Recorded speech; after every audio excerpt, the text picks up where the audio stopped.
As I mentioned in my last video, today we're looking at the 1921 Morgan silver dollar. She is a piece of history. And together, we're about to learn why. Welcome back to Coin Nerd. Looking at her up close, she is in pretty doggone good shape. There is a lot of detail in her hair and her crown and in the weeds and in the cotton. But right here, I don't know what that's called, but that is a lot of detail. It is still there for being 103 years old. Yeah, she does have a bit of a scar, but overall, this coin is in incredibly good shape. Stunning.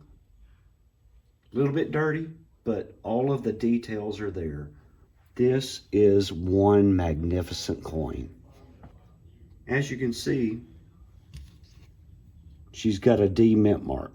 We'll talk about that one next. And here's why she's a piece of history.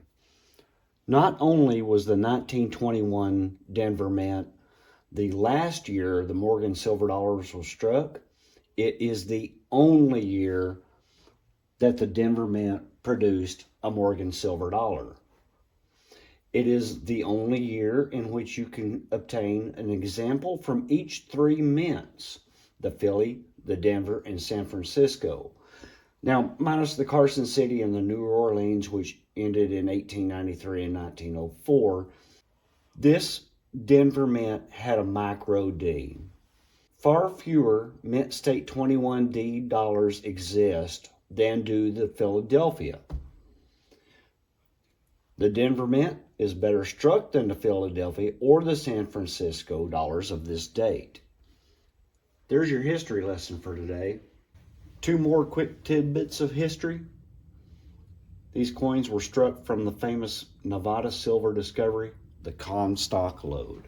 You want to look it up on the YouTube or the Wikipedia, there you are, Virginia City, Nevada. And if you're old like me, you might have seen this movie. I told you this lady's got some history in her. Well, I fibbed just a little bit. There's more history. If you guys want to read this, please do. Because I didn't know this until today, but the Morgan silver dollars were struck without interruption from 1878 to 1904. And yeah, I've got the 1901, but apparently the next one wasn't until 1921, 17 years later. And you can see where they were all minted. And here's what I find really cool. The silver dollars were once a mainstay of Vegas casinos. They were used in slot machines back then. But once silver prices advanced beyond the face value of the coins, the casinos converted to chips and tokens. You know what that tells me? The Morgan silver dollar is directly related to the chips we use at the casinos nowadays, because their value in silver was worth more than the coin itself. How's that for a piece of history? Now, I could get into more history in detail about how over 270 million Morgan silver dollars were melted, but I don't want to do that right now. I think next we need to talk about what good a shape my coin is in. As I mentioned earlier, I think she's got a heck of a lot more detail in her hair and the wheats and the cotton and whatever that is. A heck of a lot better than this MS67 on PCGS. Okay, the toning's cool, but the detail on mine is a heck of a lot better, and especially on that MS67. That MS67 sold for $31,000. I think mine's in better shape, but at the same time, I don't think it's a 67. According to PCGS, you can see the definition right here of the MS64, 65. I don't think she is in that great a shape, mainly because of the marks out of the focal areas.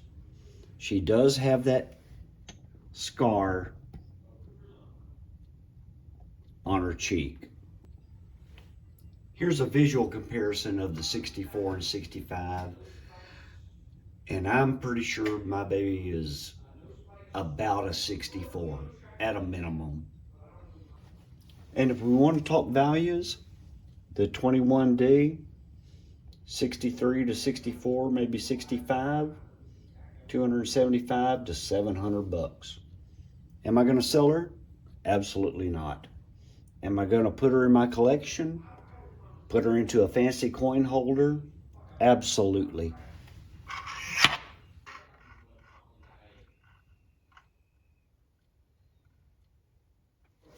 And I was going to add this 1922 piece dollar to this video until today. I went to a friend's house, did a little bit of research, and apparently they also made a 1921 piece dollar.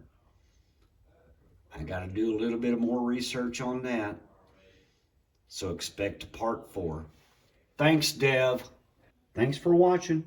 Hopefully the next video will be better.